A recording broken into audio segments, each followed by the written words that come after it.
Hey guys, my name is Anna and today I'll be sharing with you guys my personal story of a singing contest a few years back.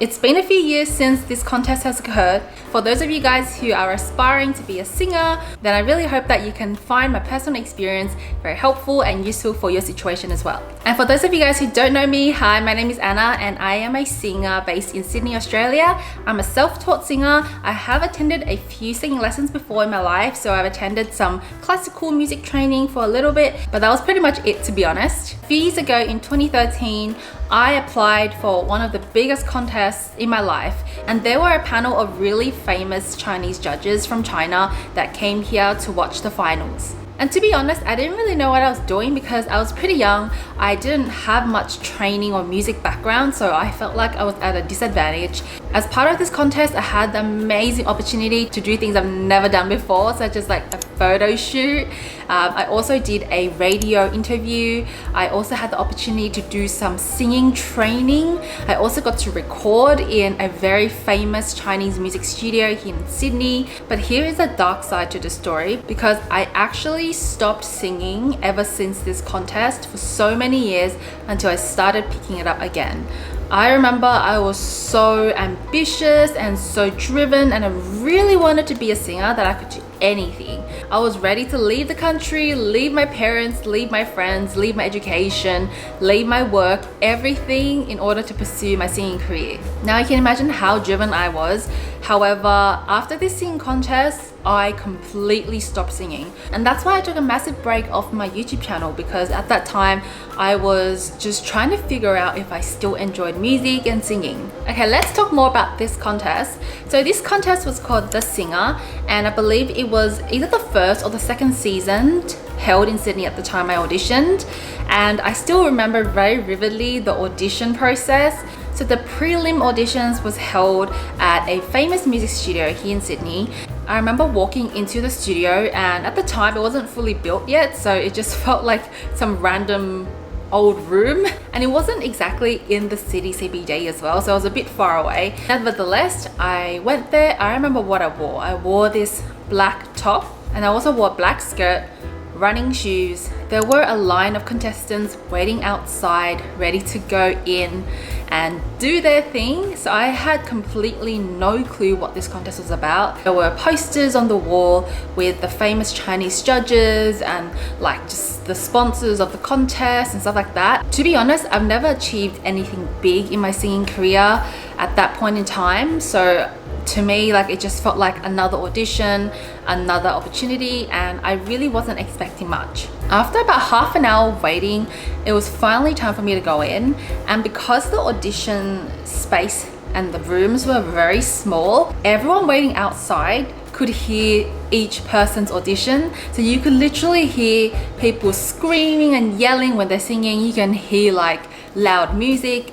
You could hear everything. The pressure was definitely on, and I really didn't want to embarrass myself in my audition. So I remember opening the doors, going inside the audition room, and it was so dark inside, and there were studio lights on, lit up the stage. And there's this stage with, it's not really a stage, but it was like a backdrop with their logo on it. And then, you know, when you see those online K-pop auditions where they have like the JYP or YG board at the back, and then the contestant just stands at the cross, and then they're like singing or doing the talent. That's exactly what it felt like. So I went in, and then I realized there were a panel of judges. Not one, not two, but like at least 4 judges sitting there. There was a few cameramen at the back and just lights shining all onto the stage. So I remember walking there, standing on the cross, and I'm like, I'm ready to audition. had to introduce myself in Chinese because it's a Chinese contest, and because I am an ABC Australian born Chinese, my Chinese isn't great, so I spoke really broken Chinese, and I was like, 大家好，我是 Anna， 然后我今天要来唱歌 like just really basic stuff like that. And then the song I chose to sing was called 记得 or Remember, and it's by Zhang Huimei. And that was like the only Chinese song that I knew how to sing and that I remember the lyrics of. Because if you're someone who sings in a foreign language, you know what I mean by sometimes you just gotta really memorize the lyrics, even if like it doesn't fully make sense to you. I sang that song and I felt like it wasn't great. Like my voice wasn't loud enough, it wasn't projecting in the room, and it was quite soft and mellow. Judges listened to me sing. They didn't really say anything at that point. And then they asked me, is there anything else you can do? Like, do you have any other talents? And so I was like, I did not prepare anything to show you guys for this audition besides that song. So then I just on the spot, I was like, okay, you know what? Let's just show some of my crazy dancing, because I love dancing, but I've never really been trained. I haven't gone to many dance classes. Only dance classes I've done are like some K-pop ones in the city. Shout out to Crossover. And the only real dancing I do is in my room, locked up with my earphones on in front of my mirror, and I'm just like dancing as if I'm a K-pop idol. That is honestly so embarrassing. So I was like to them, 我要跳舞. And then I just found whatever random song on my phone that I was listening to on the day. At the time, I was listening to this song called Love Song by Miss A. I turned the music on my phone, just sitting across, silent, looking at me. I start doing the most random dance that I usually do in front of my mirror at home.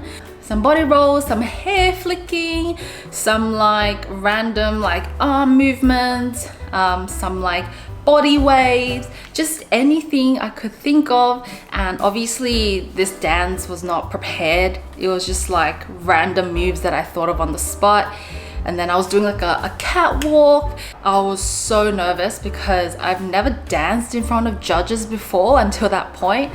And the judges actually really liked my audition. I think one of the female judges had said that they really like the way I sing and the confidence and the way I dance. I think that's what she said. I honestly cannot really remember.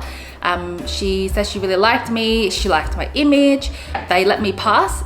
And then I remember going back home feeling like I was on top of the world, because I have never been accepted and I've never had that validation from external judges who are judging my singing, my dancing. And honestly, it just felt like the first time in my life that I could feel some sort of validation in my music career.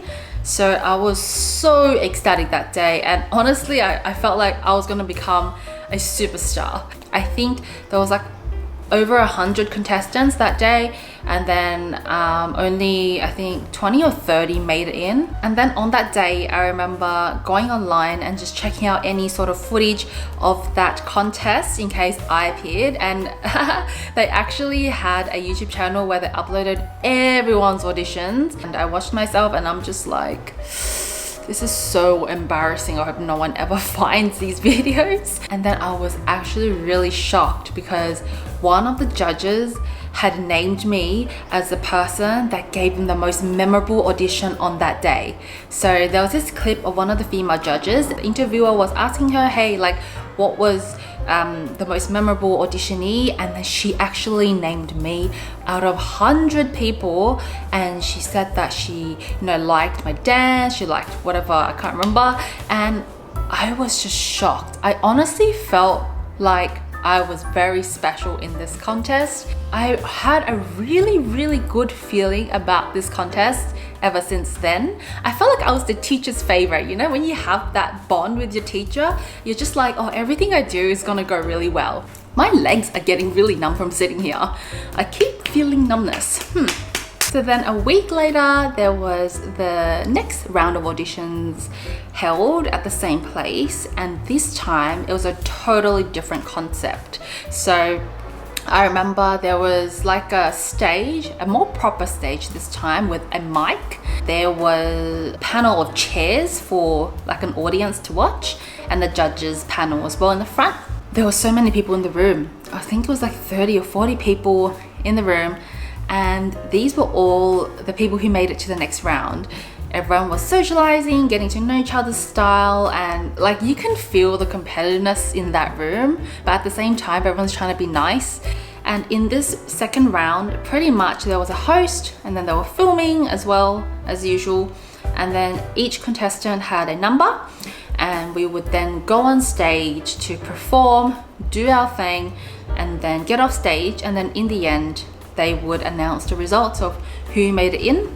They filtered out most people, and they were only selecting the top 12 contestants to compete in the next round.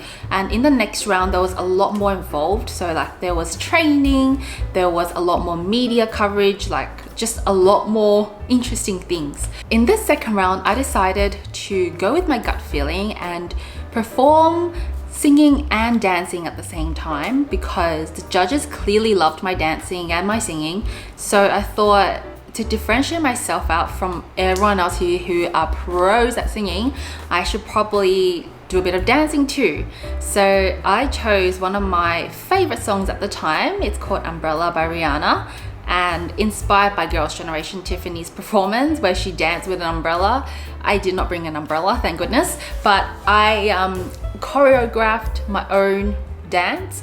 I practiced a lot at home, and then in this performance I sang an acoustic track to begin with for the first verse of the song, and then there was like some drums, and then it transitioned to the pop version of the instrumental where I was dancing. Needless to say, very embarrassing. This time not in front of 4 judges, not just in front of camera on the internet, but also in front of all the contestants out there. There were some amazing singers, like people who have been trained for many years and who were clearly a lot better than me. I got home and then I found a WeChat message where they were trying to add me to a group. Apparently I had made it to the top 12 finalists, and I was ecstatic. I was like, oh my, me out of everyone else, I don't think I'm great. Why would I be chosen for this? I'm just gonna take some of these lollies. This is the eucalyptus drops, Australian ones. I used to eat these when I was in primary school. My voice is getting really dry from all this talking. Over the next few weeks, we were then called into the music studio to do a lot of training, to do a lot of media related things, including photo shoots, interviews, radios, practices, song recordings. And it was in these 3 condensed weeks that I actually started to lose a lot of hope and self-confidence in my singing. They went for a PK challenge sort of style for the final contest, which was a one-on-one contestant battle. The winner of each battle would then move on to the next stage and battle again, and then battle again. We had contestants also flying from China to compete in this contest. I think there was an influencer who did live streaming who was really famous in China. And in terms of the final contestants, it was pretty well balanced in terms of males versus females. And actually, correction, there were 13 people who made it in. 7 girls and 6 guys. The reason why I remember this detail was because I remember very vividly that they actually kicked one person out. After that person had gone through a lot of training with us, had been told that they'll make it to the finals, that person could have been anyone at that stage. It could have been me. Went through a series of training with, I think, one of the directors of the contest, and he was pretty scary, I'm not gonna lie. And I don't know if it's this whole Chinese discipline regime thing or if it's just him, but he kind of lectured us, gave us a lot of negative feedback. So for the first round of PK, they chose our opponent and they also chose our song. They chose for me to compete with, literally, in my opinion, the top contestant of the whole show. She was freaking amazing at singing. It was very obvious, it was like unfair. It would just be so clear who the winner is. Whereas if they positioned me to challenge with someone else who was near my level, it would be a much more interesting challenge. And they gave us like a really upbeat, fast song. And I can understand that because they probably saw my image as someone who likes dancing and singing upbeat stuff.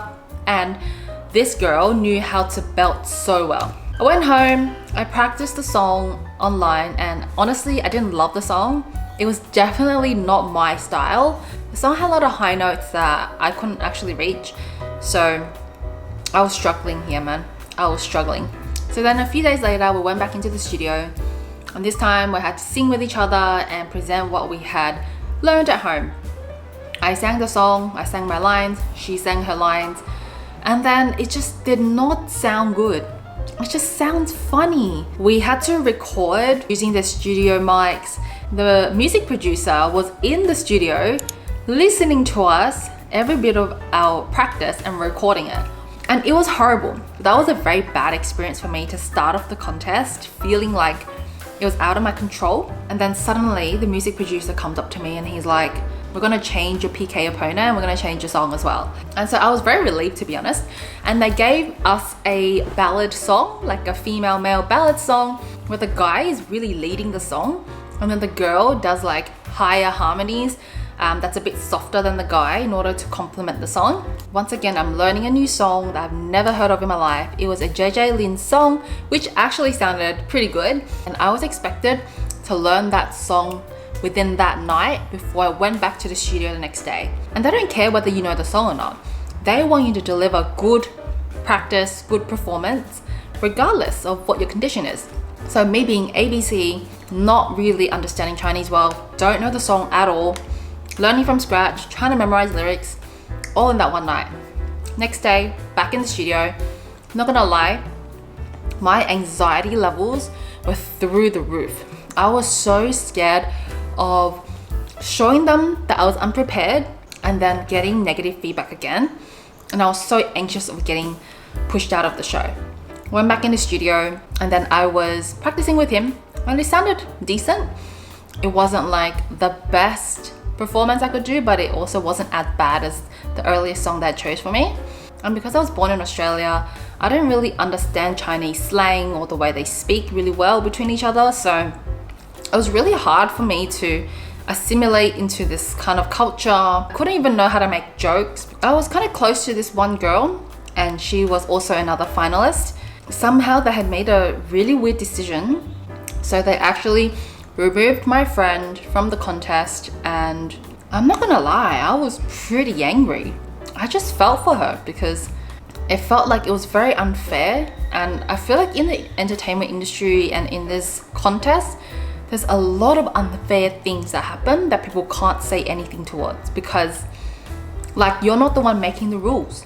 And if you're a contestant, you probably want to be on the good side of everyone, the music producer, the director, everything. So you're not going to say anything. And then there was also this training where we were required to like go against the wall and squat and stay there for like minutes. We also had to think about how each person's gonna walk around on stage and the movements and how we'll pose and everything. And so there was just so much like strict training, and at that time I felt so overwhelmed. I felt like I was being forced to do things that I didn't want to do. Now that's not to say that there weren't any perks of the contest. As part of this contest, I was able to have the opportunity to do like a photo shoot, and I've never done that in my life. And honestly, I was the most awkward person there. And we also had the opportunity to be trained by one of the best dance teachers, singing teachers out there. So that was honestly a once in a lifetime experience. We also got to meet the judges that flew all the way from China to watch our performances for the finale, and yeah, that was pretty nerve-wracking to be very honest. The coolest thing was that on stage at the final performance, we got to wear in-ear pieces that I see a lot of K-pop idols wear out there when they're performing, and it was my first time wearing anything like that, and so it was really cool to experience that. Though at the time I was so nervous, so I actually took it off whilst I performed, thinking that I would be able to sing better without it. Looking back, I definitely should have kept those monitors on because I would hear myself a lot better. And needless to say, I didn't win top 3 and I didn't win the PK challenge as well. However, I would say that as part of being a finalist in that show was already enough for me, and it really gave me a taste in terms of what happens in the entertainment industry, especially in contests. And there's just so much happening behind the scenes that you don't see on the final stage at all. And throughout this period, I definitely lost a lot of self-confidence because I felt like no matter what I did, I wasn't good enough, and I was getting a lot of negative feedback from people. And it just felt like any moment, if I had really done so poorly, I would be kicked off the show. And yeah, just overall, it just made me lose a lot of hope in this industry as well, because it showed me what it's kind of like behind the scenes, and it was definitely not a lifestyle that I felt like I could adjust to. As a result of that, I actually took the longest break from singing right after that performance. I remember not singing for many years, and I just had no interest at all in singing again. I have recently gotten back into singing, which is really good, and this time I want to approach it from a different perspective, and that's why I really want to do more videos on this channel, because I feel like I have a lot more control in terms of what content I want to put out, what songs I want to sing, how I want to style myself. And yes, I have done a lot more contests ever since that contest. Quite funnily, I did one very recently a few months ago, and it's pretty much like a version of The Voice. And if you've watched to the end of this video, I just want to say thank you so much for supporting me, for watching this, for hopefully having learned something. And yeah, I would love to do more of these videos, so let me know what you want to see, and I'll see you guys in my next video. Bye.